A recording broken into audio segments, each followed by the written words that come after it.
అమాంతం అందలం ఎక్కి ఆ తర్వాత ఒక్కసారిగా కిందకి పడిపోతే ఎంత జాగ్రత్తగా ఉండాలి, కార్యకర్తలను కంటికి రెప్పలా ఎలా కాపాడుకోవాలి అన్న విషయాన్ని విస్మరించినట్టుంది అక్కడి నాయకత్వం. ఒకే నియోజకవర్గం ముగ్గురు వారసత్వ నేతల రాజకీయంతో రాటుదేలిందో మూడు వారిందో తెలియదు, కానీ తాజాగా జరిగిన ఓ ర్యాలీలో జరిగిన సంఘటన ఇప్పుడు చర్చనీయాంశమైంది. ద్వితీయ శ్రేణి నేతలు నువ్వా నేనా అంటూ గొడవకు దిగితే పక్కనే ఉన్న ఆ సీనియర్ సారథి దగ్గరుండి వారించాల్సింది పోయి సమస్యను పరిశీలించి ముందుకు కదిలాట. అంత భారీ ర్యాలీలో వాగ్వాదం కాస్త తన్నులాటలా మారి ఉంటే ఆ అపవాదం ఎవరికి వర్తిస్తుంది? లోకల్ నేతలకా లేక పార్టీ అధినేతకా? ఏమో, ఆకలింపు చేసుకోవాల్సింది ఆ పార్టీ నేతలే. తాంబూలాలు ఇచ్చాం ఇక తన్నుకు చావండి అనే రకంగా సాగిన ఆ రాజకీయ ర్యాలీ ఎక్కడ? అసలు ఆ గొడవకు కారణాలేంటి? మీరే చూడండి.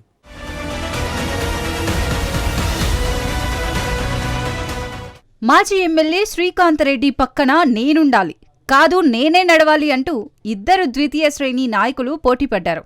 ఆ తర్వాత వాదించుకున్నారు. ఆ గొడవ కాస్తా ముదిరిపోయి ఒకరినొకరు తోసుకున్నారట.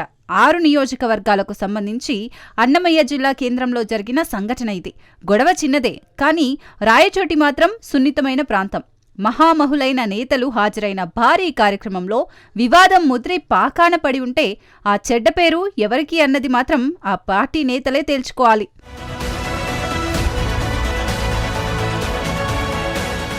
మెడికల్ కాలేజీల ప్రైవేటీకరణను నిరసిస్తూ వైసీపీ అధినాయకత్వం కోటి సంతకాల కార్యక్రమాన్ని చేపట్టింది. అది కాస్త రాష్ట్ర వ్యాప్తంగా పూర్తయి జిల్లా కేంద్రాల్లో భారీ ర్యాలీలు జరిగాయి. అందులో భాగంగా రాయచోటిలోనూ సాగింది.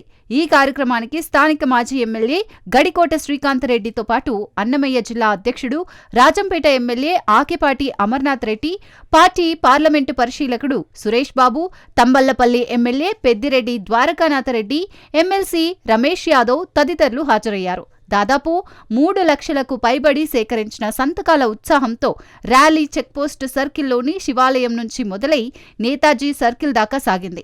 ఆ సందర్భంలోనే మాజీ మార్కెట్ కమిటీ వైస్ చైర్మన్ గా మరో నేతకు మధ్య వాగ్వాదం మొదలైందట. ఇద్దరి మధ్య ఆధిపత్య పోరు మొదలై అది కొట్టుకునేదాకా వచ్చిందట. అయితే ఆ గొడవతో సంబంధం లేదన్నట్టుగా గడికోట శ్రీకాంత్ రెడ్డి ర్యాలీలో ముందుకు సాగిపోవడం ఏంటా అని అక్కడున్న పార్టీ క్యాడర్ విస్మయానికి గురయ్యారట.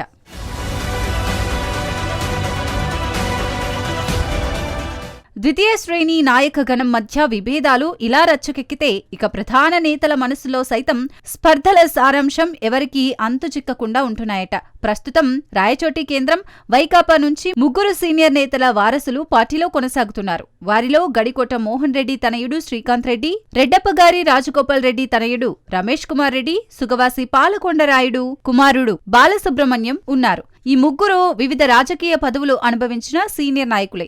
వైసీపీకి బలమైన కోటగా ఉంటున్న రాయచోటిలో శ్రీకాంత్ రెడ్డిది తిరుగులేని నాయకత్వం.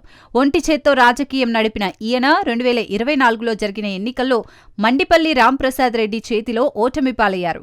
ఇక సుగవాసి బాలసుబ్రహ్మణ్యం సైతం గతంలో కడప జిల్లా పరిషత్ చైర్మన్ గా పనిచేశారు.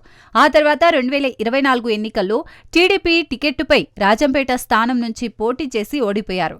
అదే తడువుగా వైసీపీలో చేరిపోయారు. ఇక రమేష్ కుమార్ రెడ్డి సైతం మాజీ ఎమ్మెల్యేగా ఉంటున్నారు.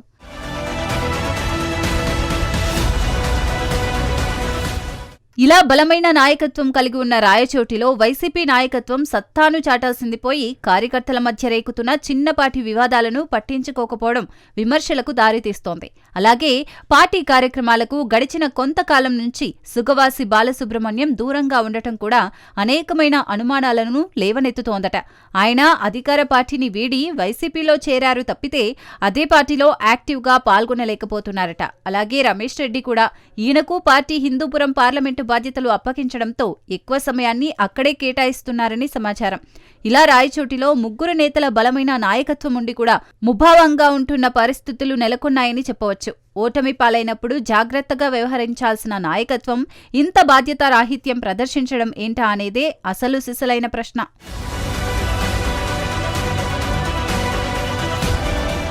ఏ పార్టీకైనా కార్యకర్తలే కొండంత బలం. నాయకులు ఇవాళ పార్టీలో ఉండొచ్చు, రేపు అవకాశంతో మరో పార్టీలోకి గోడ దూకొచ్చు. కానీ కార్యకర్తల పరిస్థితి అలా కాదు.